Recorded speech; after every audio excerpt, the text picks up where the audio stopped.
Right, before we start, I just wanted to say to everyone that got offended on my last video, fuck you. It's all about humanity.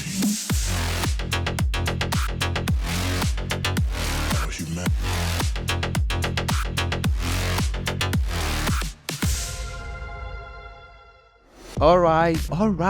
In the last video I posted, there was no clear instructions of how to actually use AI in practice. So I'm here today to show you step by step how to actually use the AI so you lazy sons of bitches can do even less work and less research. That video is really important. Us tattooists really need to stop recycling the same Zeus, the same wolf, the same pocket watch tattoo from Pinterest over and over again. Let's stop using Pinterest and Google Images once and for all. Step 1, you're gonna download Discord on your iPhone 7 or Android. Then you're gonna hop on MIDJOURNEY.com and you're gonna get an invitation link.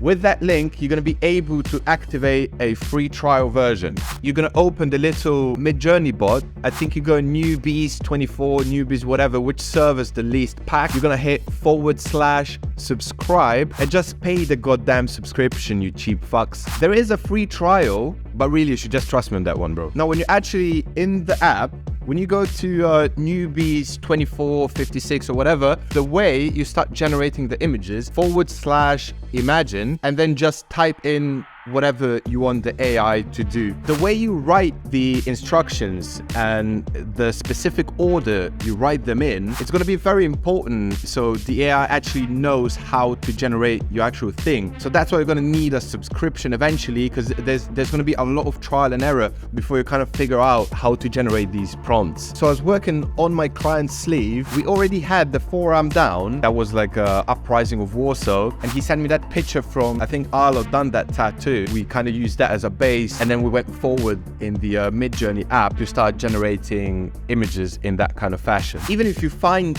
the exact same image, it's still not really the way to go, at least not anymore, because now we can actually ask MIDJOURNEY's AI to actually generate us very, very similar images or the same feel, even the same lighting, but the picture is still going to be unique for your client. It's not going to just be the exact same reference from Pinterest, which we all kept doing for years. Every time we have a new tattoo, we can't start setting up a whole fucking scene for a whole photo shoot that, I mean, it's very costly and it's very expensive. And there's a few artists that actually do that a lot. This kind of commitment is fantastic. It's just not always practical, and it's quite difficult and expensive and time consuming to actually do so. Being able to just use MIDJOURNEY's AI is a huge step up without using old recycled references from Pinterest. But if for whatever reason my client would still really want the same reference, not the same design, but the same reference, I have personally no problem with doing that. But it becomes a problem when, you know, the same Zeus or the same wolf gets done over and over again. Then it's, you know, quite awkward. There's quite a few popular designs like that. For example,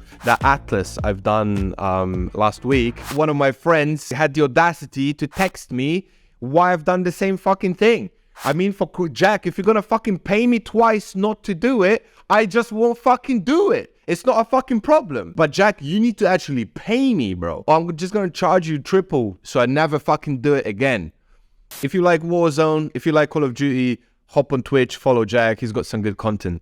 Anyway, moving on. Instead of going on Pinterest and trying to find and match the same reference, it was a way better and a way more convenient way to use the AI to actually generate a unique image that only my client now is going to wear, which I think is valuable, and I think clients appreciate that as well. So with AI, we can actually start offering clients unique pieces of artwork because it's just been created now. Now, of course, like I said before, that can be done with photography, but that's, you know, it's very time consuming. You need a facility, you need all sorts of lights, cameras, you know, equipment, and it's just not practical. And the end product is the tattoo, not the photograph. Right, moving on. Now, when generating AI images in MIDJOURNEY, it's very, very important how you use and phrase the keywords and in what order they are, which is you're gonna obviously have to figure out yourself with just, you know, trial and error. So for example, using terms such as atmospheric lensing, subsurface scattering,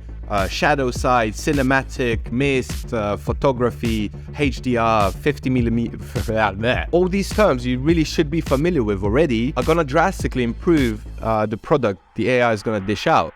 When you add technical terms, for some reason, it just knows how to apply it perfectly. See what happens, for example, if we just input old man with beard. And then if we put old man with beard, cinematic, subsurface scattering, mist, HDR. Now you see, that's immediately a huge improvement. I have no fucking idea how it does it. As far as I'm concerned, that's magic. Maybe we are living in the Matrix and it's all zeros and ones and it's all for nothing and we're done here. For real though, we actually might be done. Now see, a lot of times with these images, there is quite a few anatomical issues. It has issues making hands for some reason, which is quite funny, just like humans. And you see, that's where experience and knowledge will actually come into play. The professional is obviously going to recognize anatomical issues and also lighting issues and stuff like that. At the moment, AI is certainly not a reason why to get complacent and stop learning and stop sharpening your tools. Those skills are always going to be handy because there's always going to be things you're going to want to adjust, at least for now. I'm sure the anatomical issues will go away at some point because we're obviously feeding that demon every day and it keeps learning. We just keep feeding it information and it will end badly. We can already see what jobs are going to get obliterated first. In MIDJOURNEY's actual server, you see what other people are feeding it. And it's a lot of graphic design stuff and web design stuff and logos. But then there's also like magazine illustration and stuff like that. £10 a month. That is a huge saving compared to commissioning that kind of work from professionals. Money always talks and, you know, it's certainly already speaking. Graphic designers and web designers, I mean, you guys are fucked. In a couple of years or maybe months, this is over. Now, when you're done with all the elements or the general composition of your design, pop that bitch into the software of your choice. If you're on an iPad, shove that bitch in Procreate, add all the bells and whistles, add all the glitter, size it up properly, show it to your client, and pretend like you've done that. You fucking degenerate. Now, all you have to do from now on, when you have the design, you have to spend 5 to 10 years in isolation, working on your technique and working on your craft to actually be able to execute that design for your client. Now, when you've done all that, and now you're an actual professional that can actually execute this design, hop on YouTube and you're gonna find there's an AI-powered Boston Dynamics robot that can already tattoo way better than you in record time. So it actually was all for nothing and you can now apply for a real job just like your parents told you. And stop drawing funny pictures on people for a living. Anyway, degenerates, thank you so much for watching. Thanks for spending some of your valuable, precious time here with us. Wherever you are, hang over watching this. If you don't mind, please subscribe, bro.